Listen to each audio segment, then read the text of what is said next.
Welcome students. आज के हमारे इस लेक्चर में हम हमारे इस चैप्टर की एक्सरसाइज 2.2 का क्वेश्चन नंबर 14 सॉल्व करेंगे। इस क्वेश्चन में हमसे कहा गया है, Lakshmi is a cashier in a bank. She has currency notes of denomination 100, 50 and 10 rupees respectively. तो दोस्तों यहाँ कहा गया है कि एक बैंक में लक्ष्मी कैशियर है जिसके पास बहुत सारे करेंसी नोट्स हैं। और किस किस टाइप के नोट्स हैं? 100 रुपीज, 50 रुपीज एंड 10 रुपीज। ये थ्री टाइप के या फिर थ्री डिनोमिनेशन के नोट्स उसके पास हैं। The ratio of the number of notes is 2:3:5।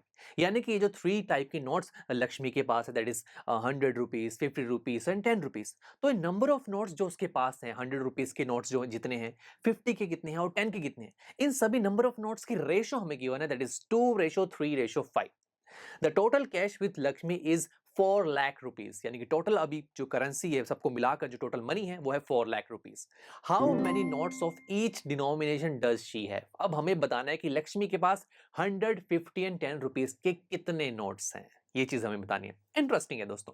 देखिए, थ्री अननोन क्वांटिटीज है हमारे पास कि हमें 100 रुपीज के नोट्स भी बताने हैं, 50 के भी और 10 के। तो कैसे करें? देखो, देखा जाए हमारे क्वेश्चन में क्या नंबर ऑफ नोट्स से हमारे पास क्या कोई इंफॉर्मेशन है? हाँ, एक चीज हमारे पास गिवन है कि 100, 50 और 10 रुपीज के जितने भी नोट्स हैं ना लक्ष्मी के पास, उसकी रेशो 2:3:5 है। और हम जानते हैं कि रेशो से जब हमें इंफॉर्मेशन निकालनी होती है तो हम क्या करते हैं, हम उस रेशो को किसी कॉमन वेरिएबल से मल्टीप्लाई कर देते हैं। तो दोस्तों, अगर 2:3:5 तीनों नंबर ऑफ नोट्स की रेशो है, तो अगर मैं बोलूं नंबर ऑफ 100 रुपीज नोट्स, तो वो कितने होंगे? वो होंगे 2x। तो मैंने क्या किया, रेशो को किसी कॉमन वेरिएबल से मल्टीप्लाई कर रहा हूं। ऐसे नंबर ऑफ 50 रुपीज की नोट्स कितने हो जाएंगे? 3x। और 10 रुपीज के नोट्स कितने होंगे?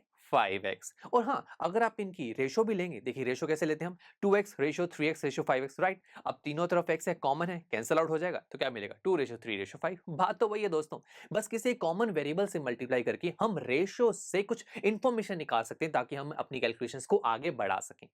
अब यहाँ पर मुझे ये तो एग्जैक्ट नहीं पता लगा कि 100, 50 और 10 रुपीज के कितने नोट्स हैं। यहाँ तो वेरिएबल x है जो हमें परेशान कर रहा है ना, तो हमें यानी कि इस x की ही वैल्यू को फाइंड करना है। अगर मुझे किसी तरीके से x की वैल्यू मिल जाए तो मैं ये नंबर ऑफ नोट्स निकाल सकता हूं। और क्या इन्फॉर्मेशन है हमारे पास? देखा जाए तो देखो, हमने रेशो का यूज कर लिया है ना। ये भी बोला गया था कि लक्ष्मी के पास टोटल 4 लाख रुपीज है।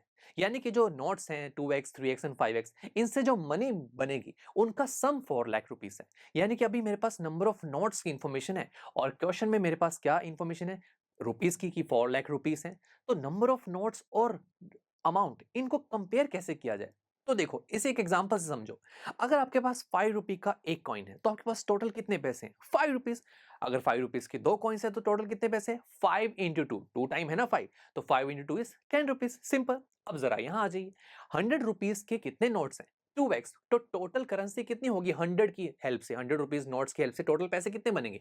100 मल्टीप्लाई 2x, जैसे हमने इसी एग्जांपल से सीखा था। तो 100 मल्टीप्लाई 2x हो जाएगा 200x। यानी कि 100 रुपए के नोट्स की वजह से टोटल मनी कितनी है लक्ष्मी के पास? 200x rupees. इसी तरीके से 50 रुपए के नोट्स हैं 3x, तो टोटल मनी कितनी बनेगी 50 रुपए की हेल्प से? 50 into 3x, that is 150x rupees. और उसके बाद अगर मैं बात करूं 10 रुपए के नोट से कितने पैसे बनेंगे, तो आप जान चुके हैं अब कि 10 रुपए के नोट्स कितने हैं? 5x। तो टोटल मनी कितनी बनेगी 10 रुपए की हेल्प से? Yes, it is 10 multiply 5x which is equal to 50x rupees. अब हमें कहा गया था लक्ष्मी के पास टोटल कितना कैश है? 4 लाख रुपीज। तो यानी कि अगर मैं इन सभी जो मेरे पास पैसे निकले हैं, 100 रुपए की वजह से, 50 की वजह से, 10 की वजह से, इन सबको ऐड कर दो तो 4 लाख ही तो मिलेगा ना। So 200x plus 150x plus 50x is equal to 4 lakh rupees. अरे वाह, ये तो एक लीनियर इक्वेशन है जहां पर एक साइड वेरिएबल है और दूसरी साइड नंबर। और इसे अगर हम सॉल्व करेंगे तो मेरे पास वेरिएबल x की वैल्यू आ जाएगी और यही तो मुझे चाहिए। तो आइए सॉल्व करते हैं। अगर मैं लेफ्ट हैंड साइड को देखूं तो तीनों में ही वेरिएबल है, तो उनको ऐड करेंगे तो 200 प्लस 150 एंड 50, ये सब ऐड होके मिलेगा 400x which is equal to 4 lakh.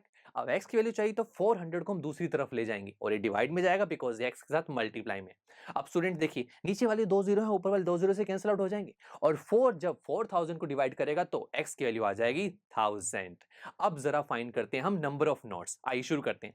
100 रुपए के नोट्स कितने थे? 2x। x की वैल्यू को पुट कीजिए 1000, तो 2 मल्टीप्लाई 1000 इज 2000, यानी कि लक्ष्मी के पास 100 रुपीज के टोटल 2000 नोट्स हैं। इसी तरीके से 50 रुपए के कितने नोट्स है? 3x, x की वैल्यू को 1000 पुट कीजिए which is equal to 3000, and last में 10 रुपए के नोट्स कितने थे? 5x, x की वैल्यू को 1000 पुट करेंगे तो ये हो जाएगा 5000। तो यानी कि मैं अब कह सकता हूं कि लक्ष्मी के पास जो टोटल 4 लाख रुपीज हैं, जिसमें से कुछ 100 रुपए के नोट्स हैं, कुछ 50 के, कुछ 10 के, तो ये जो कुछ है इसकी वैल्यू मुझे पता लग गई कि जो 100 रुपए के नोट्स हैं उसके पास है 2000, 50 रुपए के नोट्स हैं 3000 एंड 10 रुपए के नोट्स हैं 5000, और यही हमें फाइंड करना था दोस्तों। तो काफी इंटरेस्टिंग क्वेश्चन था। चलिए मिलते हैं आपसे नेक्स्ट लेक्चर में, जहां पर हम हमारी इसी एक्सरसाइज का क्वेश्चन नंबर 15 सॉल्व करेंगे। आई एम श्योर स्टूडेंट्स आपको ये लेक्चर काफी पसंद आया होगा, और ऐसे ही मजेदार तरीके से अपने हर एक कॉन्सेप्ट क्लियर करने के लिए डाउनलोड कीजिए PUSTACK ऐप को, जहां पर आपके पास और भी बहुत सारे ऑप्शंस होंगे, जैसे कि back exercise solutions, tip videos, sample papers and much more. So what are you waiting for? Download the app now.